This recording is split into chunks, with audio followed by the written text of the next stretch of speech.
नमस्कार दोस्तों, आज फिर मैं MS वर्मा क्राइम डायरीज 9 पर जो है एक अपराध जगत की जो है एक कहानी लेकर के जो आपके सामने फिर उपस्थित हैं।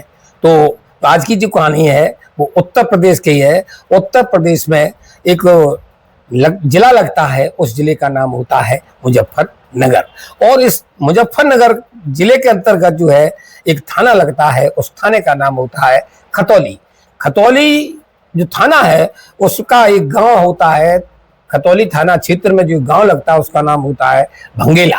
भंगेला जो गांव होता है उसमें एक लड़का होता है, उस लड़के का नाम होता है अनुज शर्मा। अनुज शर्मा जो लड़का है वो लड़का जो है किसी सरकारी हॉस्पिटल में नौकरी करता है, जॉब करता है, काम करता है।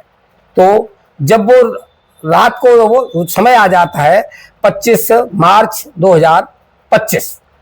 मार्च 2025 को जो है वो लड़का थक हार करके जो है अपने काम करके जॉब करके जो है घर आता है, और घर आने के बाद जो है अपनी पत्नी से जो है कहता है, और पत्नी का नाम पिंकी और सना होता है, उससे वो कहता है कि अब आज मेरी रात के 10 बज जाता है कि मुझे जो है कॉफी पीने की इच्छा हो रही है। दोस्तों, उसकी पत्नी जो सना है वो कॉफी बनाती है, और जब वो कॉफी बनाती है और जब वो लड़का जो अनुज शर्मा है उस कॉफी को पीने के बाद जो है बीमार पड़ जाता है। बीमार पड़ते ही घर में हड़कंप मच जाता है, और भी लोग होते हैं। तो जो घर में क्षेत्र में गांव में जो डॉक्टर होता है, जिससे झोला छाप कह सकते हो, उसको बुलाया जाता है, और जब बुलाया जाता है वो थोड़ा बहुत ट्रीटमेंट करता है, और वो कहता है जिसको जो है किसी और हायर हॉस्पिटल में पहुंचाइए, ये मेरे बस की बाहर की बात है, और नहीं तो इन मामला खराब हो जाएगा। तो आनंद फानन में उसको जो है एक बड़े अस्पताल में भर्ती कराया जाता है, वहां जब उसका इलाज किया जाता है। जब इलाज किया जाता है तो उनके जो डॉक्टर होते हैं वो डॉक्टर आकर के कहते हैं कि क्या तुमने कोई चीज ऐसी जहरीली कोई चीज खाई हुई है? तो दोस्तों वो कहता है नहीं, मैंने तो कोई चीज नहीं खाई है, जो खाया है तो खाना खाया है, और उसके बाद मेरी इच्छा हुई कॉफी पीने की, मैंने कॉफी जरूर पी है, और मैंने कोई चीज खाई हुई नहीं होती है। तो डॉक्टर कहते हैं आपके पेट में जो है एक जहर है, और इस जहर की वजह से आपकी हालत खराब हुई होती है। उसके जो है हवा उड़ जाती है, और उसका हवा बिगड़ जाता है। जहर तो जो है कॉफी उसकी पत्नी ने बनाई होती है, लेकिन वो दोस्तों ठीक हो जाता है, और ठीक होने के बाद जो है अपना घर आता है। और जब वो घर आता है तो जो है अपनी पत्नी के बारे में जो है जो उसका जो बैग है, उसकी बैग हिस्ट्री, उसमें वो घुसता है और उस बैग को पता लगाता है। जो उसकी जो पिंकी है, जिसकी इसकी शादी जो है 2 साल पहले हुई होती, 23 में इसकी शादी होती। शादी को 2 वर्ष हो जाते हैं, और जो शादी इसकी हुई है, और जो शादी हुई है और शादी के बाद यहाँ जाती है, आते ही घर में जो है ये लड़की जो है पिंकी और सना वो अपने मोबाइल पे लगातार कहीं न कहीं पे बात करती रहती है। और जब वो बात करती है, जब उसका हस्बैंड आता काम करके, तब भी वो बात लगातार करती है। तो वो पूछता है, अरे जी कहाँ आप रोज रोज बात करती हो, किससे बात करती हो? तो वो इधर उधर की बातें बना देती है। तो उसे शक हो जाती है। जब शक हो जाती है तो वो खुद प्राइवेट तौर से उस बात को पता लगाता है, और जब वो पता लगाता है तो पता चलता है कि ये जो लड़की सना है, पिंकी है, वो अपनी जो ताऊ की लड़की बहन है उसके लड़के से जो है बात करती है। क्योंकि जब इसकी शादी नहीं हुई थी तब भी उसका अफेयर उस लड़के के साथ था, और शादी होने के बाद भी जो है लड़के से अफेयर चालू रहता है, और वो लड़की जो है उसी से बात करती है। जब उसे पता चल जाता है तो अपनी पत्नी के हाथ जोड़ता है और कहता है कि हमसे तुम तलाक ले लो, और तुम जो है जिसके साथ आपका संबंध है, जिससे आप अफेयर रखती हो, मुझे कोई आपत्ति नहीं है, मुझे कोई तकलीफ है, मुझे कोई परेशानी नहीं है, तुम आराम से उसके साथ अपना जीवन यापन कर सकती हो। तो ये लड़की चली जाती है, फिर ये लड़की आती नहीं है। बड़ी बड़ी मुश्किलों को ये बात बनती है, पुलिस तक मामला जाता है, बात बनती है, और ये लड़की अपने ससुराल आ जाती है। ससुराल आते ही जो 2025 की कहानी मैंने अभी सुना चुका हूँ, 25 मार्च 2025 को जो है इसने ये केस कर दिया है। अब पुलिस तफ्तीश में लगी है। देखो आगे की क्या कार्रवाई होती है, वो माफ करता है या छोड़ देता है। अब ये पत्नी से जब इसका विवाद होता है, तब वो पत्नी सना क्या कहती है कि आप होशियार रहिए, ज्यादा अगर हमसे लड़ाई करोगे, ज्यादा तिकड़ तिकड़ करोगे, तो जो आपने मेरठ का कांड सुना है ना, मैं तुम्हें जो है उसी ड्रम की तरह जो है बंद कर दूंगी, पैक कर दूंगी। तो आज की तारीख में मतलब मेरा कहने का मतलब है, हमारा समाज और ये समाज जा कहाँ रहा है, इस पर हम लोगों को, क्योंकि आप लोग भी जो है समाज के एक हिस्सा हैं, पढ़े लिखे जागरूक हैं, तो समाज कहाँ जा रहा है इसकी चिंतन करना होगा। अब मेन कहानी जो सुनाने जा रहा हूं उसी पैटर्न पर ये कहानी आई है। मैं सोचता हूं इस कहानी से आगे निकल जाएं, लेकिन रोजीना प्रतिदिन कोई न कोई अब कांड होने लगा है जिससे जो है वो कहानी बन जाती है और मुझे मजबूरी में आकर के वो कहानी आपको सुनानी पड़ती है। तो एक लड़की रहा करती है, एक शहर में एक लड़की रहा करती है और वो शहर होता है बंगलौर। बंगलौर शहर में जो एक लड़की रहती है, जो लड़की रहती है उसके पिता का देहांत हो जाता है। उस घर में वो लड़की, उसकी माँ विधवा और वो ही रहा करती है। चूंकि घर में कमाने खवाने वाला कोई नहीं है, वो लड़की पढ़ लिख करके जो है अब नौकरी की तलाश में, जॉब की तलाश में जो है घूमती रहती है। और वो हर जगह पर जहां भी कारखाना लगा है, फैक्ट्रियां लगी हैं, और जहां बन पड़ता है, वो लड़की प्रत्येक दरवाजे पे जाती है और जाने के बाद अपना रिज्यूम देती है, अपने डिग्रियां हैं उन्हें देती है। लेकिन दोस्तों उसको नौकरी नहीं मिल पाती है। जब नहीं मिल पाती है तो लड़की जो है एक माह से लगातार वो प्रयास कर रही है, वो उदास हो जाती है। उदास हो जाने के बाद जो वो लड़की है वो एक रेस्टोरेंट में चली जाती है, थकान उतारने के लिए, कॉफी वगैरह पीने के लिए, चाय वगैरह बैठ जाती है, ऑर्डर करती है। उसके पास एक लड़का बैठा हुआ होता है, तो चाय पीने में, कॉफी पीने के बाद उनमें थोड़ी वार्ता होती है। और वार्ता होती है तो वो लड़की अपनी मजबूरी बताती है कि मेरे पिताजी हैं नहीं, मेरी माताजी विधवा हैं, मेरे घर में कोई कमाने खाने वाला, नौकरी के लिए मैं बहुत परेशान हूँ। तो वो लड़का कहता है कि मेरे पास मेरे बिल्डर्स का काम है, प्रॉपर्टी डीलिंग का मेरा काम है, आप चाहो तो हमारे यहाँ नौकरी कर सकती हो। अंधे को धोने ना चाहिए होते हैं, भूखे को रोटी चाहिए होती, प्यासे को पानी चाहिए होता है, जॉब करने वाले को जॉब मिल जाता है। तो हंसी खुशी जो लड़की जो है एक्सेप्ट कर लेती है और कल का वायदा कर देती है। तो वो अपने कागज वागज जो है सारे जमा कर देता है। लड़की जो अपने जमा कर देती है।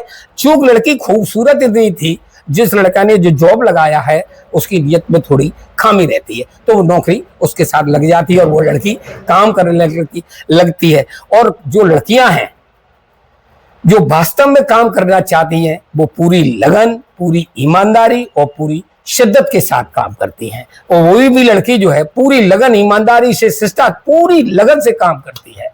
दोस्तों उसकी काम के लगन के कारण जो है जो प्रॉपर्टी डीलर है वो उसको अपने साथ रखने लगता है और अपना पीए बना लेता है।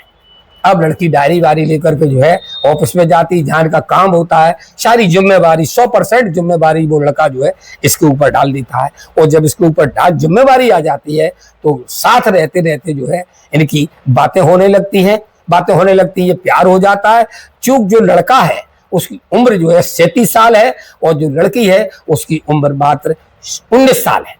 और अपने दूल्हे से लड़के के साथ उसका अफेयर हो जाता है, और जो अफेयर है प्यार में बदल जाता है, मोहब्बत में बदल जाता है, और उसके बाद जो है शारीरिक वो संबंधों में बदल जाता है। ये प्यार का सिलसिला, ये संबंधों का सिलसिला लगातार जारी रहता है। जब जारी रहता है कुछ दिनों के बाद वो लड़का स्वयं कहता है कि अब हमको शादी कर लेनी चाहिए। लड़का प्रस्ताव रखता है, लड़की सहज स्वीकार कर लेती है और वो पति पत्नी के दोनों के संबंध हो जाते हैं, पति पत्नी के तौर से वो रहने लगते हैं। लेकिन इसे जो लड़का है अपने घर नहीं ले जाता है, किराए पर एक जगह दिला देता है और उसी वक्त जो है आपस में जो रहने लगते हैं। जब ये और जो जिनकी शादी हुई थी वो एक जगह पड़ता कुर्लीगल, ये कुर्लीगल है, वहां पर इन्होंने अपनी शादी की होती है। अब जो लड़का है जिसने शादी कर ली है, कई दिनों से अब वो रहता, उसके मोबाइल अब लड़की यूज करती है। जब वो फोन देखती है तो उसमें कई लड़कियों के जो है फोटो होते हैं और कई लड़कियों के पते होते हैं। इसके अलावा भी आपत्तिजनक फोटो वो पा लेती है।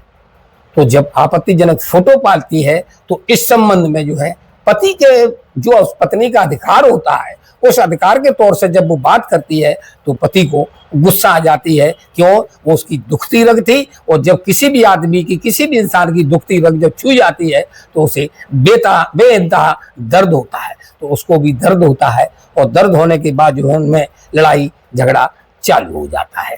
लड़ाई झगड़ा जब चालू होता है, अब जो है इस लड़की के साथ नैतिक और अनैतिक दोनों तरह के वो है संबंध बनाता है, संबंध बनाने की कोशिश करता है। तो इनके इस व्यवहार से जो है लड़की दुखी हो जाती है और परेशान हो जाती है, हैरान हो जाती है। अब सोचती है एक पति जो है इतना बड़ा क्रूर या पशु प्रवृत्ति का कैसे हो सकता है। उसको ओरल वॉक भी वो चाहिए, सेक्स, उसको जो है क्या कहेंगे, उसको जो है अनैतिक संबंध कह लीजिए, अप्राकृतिक संबंध भी चाहिए और नेचुरल संबंध भी चाहिए होते, वो इस किस्म का हो जाता है। लड़की हैरान परेशान होकर के जो अपने घर चली आती है। घर चली आती है, कुछ दिनों के बाद जो है वो लड़का फिर फोन करता है और कहता है कि मैं परेशान हूँ, हैरान हूँ, आप घर आ जाइए। तो उसकी मम्मी पूछती है कि आकर बेटी इतना समय हो गया है, तुम अपनी ससुराल क्यों नहीं जा रही हो, काम पे क्यों नहीं जा रही हो। तो वो लड़की जो है अपनी जो बात बताती है अपनी मम्मी को, तो वो मम्मी बहुत हैरान हो जाती है और परेशान हो जाती है। और वो लड़की कहती है कि जब हमारे साथ जो है एक बार ये लेटे हुए थे और रिलेशनशिप में थे, तब जो है वो आपके बारे में बहुत गलत बात कह रहे होते हैं, और कह रहे होते हैं कि तुमसे तो अच्छी तुम्हारी मम्मी है और मैं कुछ नहीं जानता हूँ, दहेज में तुमने कुछ दिया नहीं है, कुछ भी करिए, तुम जो है मेरी अपनी मम्मी से मेरे शारीरिक संबंध बनवाइए। क्योंकि ये लड़का जो है इसके पास पैसा है, और जहां भी ये लड़की देखता है उसकी लार चूने लगती है, उसका मन विचलित हो जाता है, और उसे पाने के लिए चाहे उसे कितना भी खर्च करना पड़े वो खर्चा करने के लिए तैयार रहता है। तो अब उसकी मम्मी के साथ वो अपनी सास के साथ संबंध बनाने की बात करने लगता है। लड़की हैरान परेशान हो जाती है, और जब मम्मी आ जाती तो ये अभी बताया कि फोन करता है कि आप आ जाइए, तो लड़की कहती है कि हाँ मैं चली आऊंगी, कोई बात नहीं, आपकी गुस्सा शांत हो गई हो तो आप ससुराल आ जाइएगा और हम आपके साथ चलेंगे। दोस्तों वो तारीख होती है 22 मार्च 2025 मार्च को जो है वो लड़की उसे बुला लेती है, और इनकी जो मम्मी है वो सास और यानी मम्मी और बेटी दोनों मिलकर जो है जो उनके लिए चिकन बनाती है, और चिकन में जो है वो उसमें जहर यानी नशीली गोलियां उसमें मिला देते हैं। और चूंकि खाने पीने का भी इसके पास आदि था वो, तो इसके लिए बढ़िया सी वाइन भी मंगाई जाती है। और जब वो यहाँ आ जाता है तो थोड़ा बहुत खाना खाता है और वाइन पीता है, और चिकन भी खाता है। और उसकी जो पत्नी है वो कहती है अरे यहाँ छोड़ो, यहाँ मम्मी हमारी पूजा अर्चना करती हैं, अब जो कुछ हुआ चलो इसको पैक कर लेते हैं। और वहाँ जो एक लेआउट जगह है, शहर में जो जगह है एक लेआउट है, वहां पर चलते हैं। और जो जगह है बंगलौर में, ये जो जगह है उसका नाम है शोला देवन हल्ली थाना में जो एक जगह पड़ती है बिजली जाजी का जो इलाका है, इस इलाके में जो है लेआउट है, इसमें काफी बिल्डिंगें बन रही होती है, कुछ बन रही हैं, कुछ जगह सुनसान भी होती है। तो वो लड़की जो है टिफिन वगैरह लेकर के उस कार में बैठ जाती है, शराब भी उसी कार में रख लेती है, और वो घर से जो है चल देती है। और जब वो चलती है, जो काफी फासले के बाद उसकी मम्मी जो है एक ऑटो लेती है, और वो ऑटो में उसकी मम्मी भी बैठ जाती है। जहां ये जाकर के ये खाना खाता है, लड़का कार में बैठ करके दारू पीता है। चूक दोनों जगह में जो है नशीला पदार्थ मिलाया गया होता है, तो वो लड़का जो है नींद में आने लगता है, बेहोश होने लगता है। तभी उसकी मम्मी आती है, उसका ऑटो रुकता है। ऑटो रुकने के बाद जो है मम्मी उसकी खिड़की खोलती है, और खिड़की खोलने के बाद जो है सीधा बगैर सोचे समझे उसके जो है गले पर प्रहार करने लगती है, और उसका जो है गला काट देती है। अब चूंकि वो पहलवान भी था, पट्ठा भी था, जवान था, 37 साल की उम्र उसकी होती है, तो वो एकदम से जो है उसको जो नशा था वो उतर जाता है, क्योंकि उसके प्राणों पे बनाई होती है। तो वो भागता है, कुछ कहना चाहता है, गले से जो है तेज धार रक्त की बह रही होती है, और वो भाग करके जो है जो ऑटो खड़ा होता है वो उस ऑटो में जाकर के घुस जाता है, प्राणों पर बनाई, और वो उसकी सास और वो बेटी है उसका पीछा कर रहे होते हैं। तब तक आदमी जो है, सुनसान इलाका है, आदमी भी कुछ आ जाते हैं, तो दोनों माँ बेटी जो है गायब हो जाती हैं, भाग जाती हैं। अब जो है वहां जो आदमी आ गए होते हैं, लोग इकट्ठे हो गए होते हैं, वो 112 फोन जो है पुलिस को फोन करते हैं। 112 पुलिस आती है। पुलिस आने के बाद जो है इसको जो है इसको जो लड़का है, जो जो घायल है, उसको जो है अस्पताल पहुंचाने की कोशिश करते हैं, लेकिन उसकी नब्ज वबज देखी जाती है, उसकी डेथ हो जाती है। पोस्टमार्टम उसका कराने के लिए उसको भेज दिया जाता है, और पोस्टमार्टम की कार्रवाई के बाद फिर अब ये पता लगाया जाता है कि आखिरकार को ये केस हुआ तो हुआ कैसे है और मर्डर किया किसने है। पुलिस अपने हिसाब से तफ्तीश करती है, और उसमें जो मोबाइल नंबर होता है उस लड़के का, उस मोबाइल नंबर को खोला जाता है, लॉक लगा था, लॉक जो है एक्सपर्ट पे खुलवाया जाता है। उसमें उसकी पत्नी का पता निकलता है, कॉल डिटेल के आधार पर उसको बुलाया गया था, और वो पुलिस जो उस लड़की के पास पहुंच जाती है, लड़की के घर पर पहुंच जाती है। पहले पत्नी जो है, जो लड़की है, कई तरह की बातें बनाती है, लेकिन जब पुलिस तफ्तीश अपने तरह से पूछती है तो सारा राज जो है लड़की बता देती है। और बताती वो क्या है, तो उसको सुन करके जो पुलिस वाले भी सन्न रह जाते, दंड रह जाते हैं, और सोचते हैं कि एक लड़का कैसे क्या हो सकता है, सेक्स के लिए कितना गिर सकता है, और जो अपनी सास जो माँ के समान होती है उसके साथ अगर वो संबंध बनाने की ना सोचता और ना कहता तो शायद ये दिनों से ये घटना ना होती। दोस्तों, ये कहानी सुनाने का मतलब किसी को परेशान करना नहीं है, किसी को हैरान करना नहीं है, और हमेशा मैं आपसे एक ही बात कहते हैं, समझ जो है, हत्या किसी भी समस्या का समाधान नहीं है। अगर उसने लड़की से ये कहा भी था कि हम तुम्हारी मम्मी को चाहते हैं, आप अपनी मम्मी से संबंध बनाइए, वो घर ही रह जाती, उससे नाता तोड़ लेती, उससे तलाक ले लेती, रिश्ता खत्म कर सकती थी, दोनों लोग आराम से अपना, वो भी जिंदा होता, तुम भी अपने आराम से कहीं ना कहीं नौकरी लगी जाती, कहीं ना कहीं जॉब मिल ही जाता, नहीं मिल जाता तो भरे तो जा नहीं रहे थे। तो इसलिए हत्या किसी भी समस्या का समाधान नहीं है। और हम आप लोगों से, हम व्यक्तिगत आपसे ये कह रहे हैं कि अपराध क्यों होता है, अपराध और अपराधी ये पैदा कहां से होते और अपराध होता क्या है।